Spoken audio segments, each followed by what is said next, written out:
a brilliant Roman candle, separates the day from the night.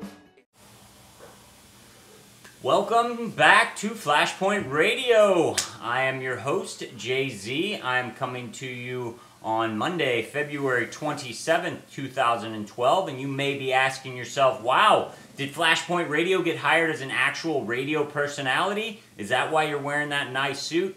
If I were only so lucky. No, I have court tonight at 5:30, in about 30 minutes from now, and I will be challenging my local municipality regarding some stupid ticket they wrote me. Look for an update on that coming either tomorrow or the next day. Hopefully I do not get arrested for contempt of court.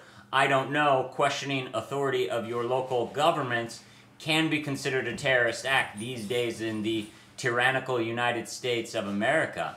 But today we are going to talk about some other issues, namely more signposts to collapse. This is Flashpoint Radio, and we like to say I want to help you to watch for the flashpoints around the world and around this country that you may be able to see ahead of time that might help you prepare you and your family for what's coming. And in my opinion, what is coming is an economic collapse and an extreme devaluation of our dollar, hyperinflation. But don't take my word for it. Let's go to the news. We're going to start at USA Today. Headline, 3 doomsday experts who foresee economic devastation ahead. Yes, these are not truck drivers like myself who do this as a hobby because the mainstream media, trickle-down media, will not do their job. These are actual economists who get paid for their information. Harry Dent, who is the author of a new book, The Great Crash Ahead. He said he's pulled back on his early prediction of a crash in 2012, but he says a crash is coming in 2013 or 2014. He said, quote, "This will be a repeat of 2008, 2009, only bigger when it finally hits." I told you that last week in my preparedness special. The next economist they interviewed was my man, Gerald Celente. If you do not check the Trends Research Institute at trendsresearch.com, you should. This man knows what he's talking about. And he says that Americans should brace themselves for economic 9/11 due to policymakers' inability to solve the world's financial and economic woes. The coming meltdown, he predicts, will lead to growing social unrest and an anti-government sentiment. Like there's not already an anti-government sentiment. A U.S. dollar with far less purchasing power and more people out of work. Like we really need that too. He has in his forecast what he calls economic martial law, which would come from a bank holiday when you can't get your money out of the bank, and basically the bankers and our government declares martial law economically on its people and prevents them from performing normal everyday tasks like buying food, buying groceries, paying for gas. And they went to a third person, Robert Prechter. He says, today's economy has similarities to the Great Depression and warns that the 30s-style deflation is still poised to cause financial havoc. So there you go. That's 3 experts telling you what a lot of people might be telling you in your life. So you might want to do your own research, and you might want to actually think about getting prepared for some sort of grid down collapse or economic collapse when you can't get to the store and get water, food, or maybe you have someone beating down your door to get your water and food. Therefore, you would need something like firearms. Moving right along, though, this comes to us from the Telegraph out of the United Kingdom. Quote, or headline, George Osborne, UK has run out of money. This is the Chancellor, and he said that the government has run out of money and cannot afford debt-fueled tax cuts or extra spending, he admitted. And he said there was little the coalition could do to stimulate the economy. Maybe, just maybe, some people in the United Kingdom are starting to realize that government, a force, that's it, pure and simple, force, cannot stimulate anything, because when government takes from one area, that gets taken from one area and it prevents it from being utilized in another area. They are very bad policymakers and decision makers, and they do always more harm than they do good. But let's look at some headlines that you could probably find with some easy trolling of the internet and startpage.com to figure out for yourself that we're nearing some sort of collapse. This comes from myfoxdc.com, headline, credit card debt nears toxic levels. Hi, cats. More American households are falling back into the debt hole. It said last year, total U.S. consumer debt reached its highest point in a decade. Yes, in a decade.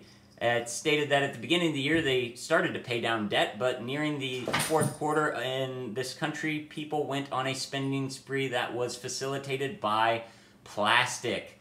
People, if you're using plastic to buy things that you don't need, stop now, and please prepare yourself and help your family do something you could that could possibly save your family for the rest of its life, and it's the tree going down from your family, and that is get out of debt.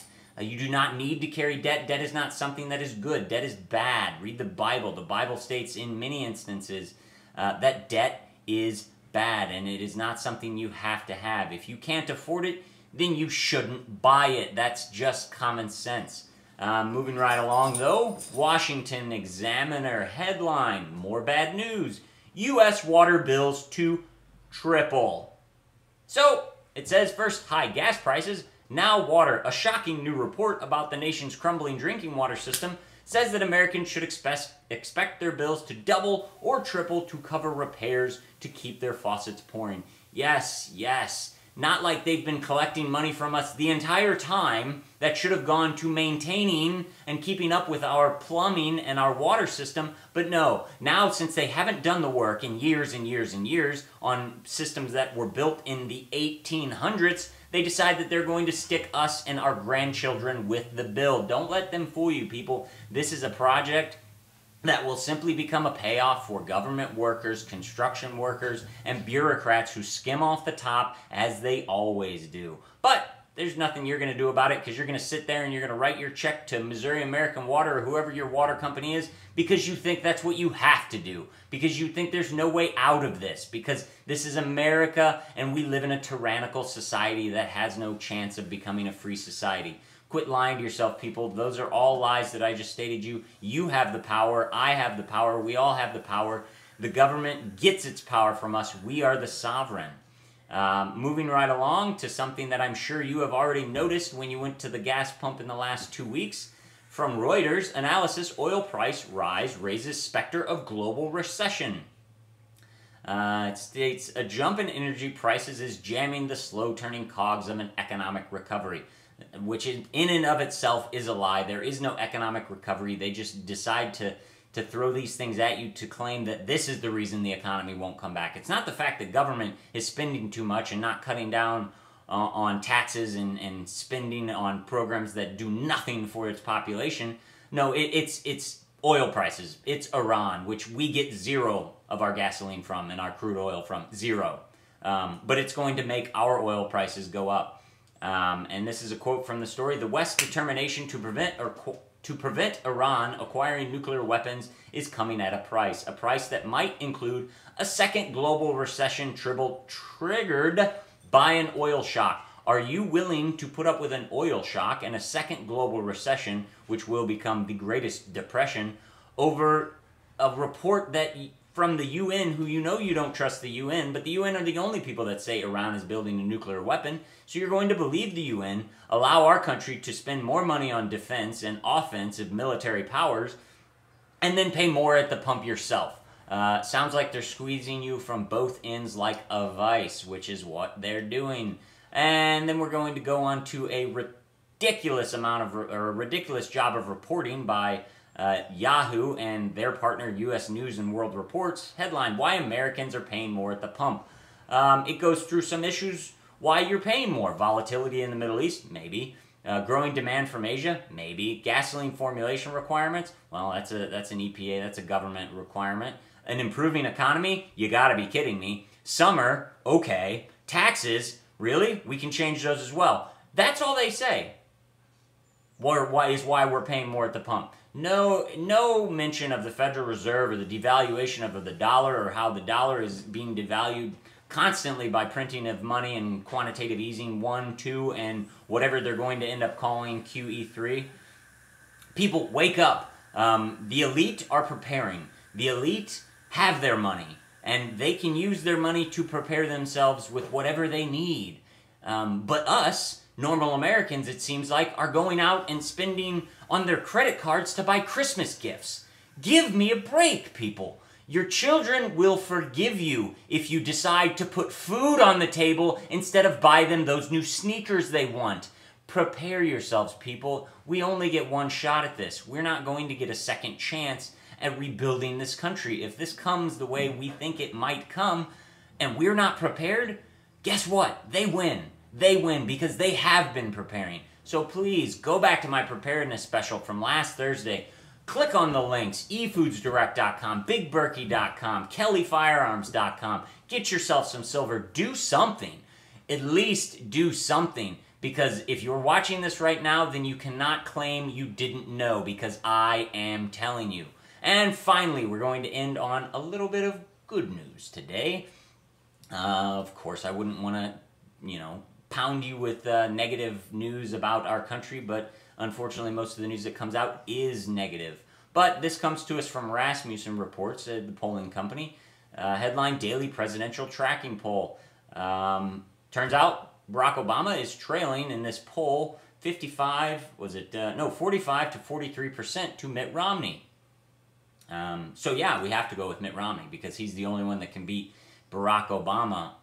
Oh, well, no, actually, Mr. Ron Paul, the only liberty-loving constitutionalist running for president this year, in the matchup that Mitt Romney has, defeats Barack Obama 43% to 41%.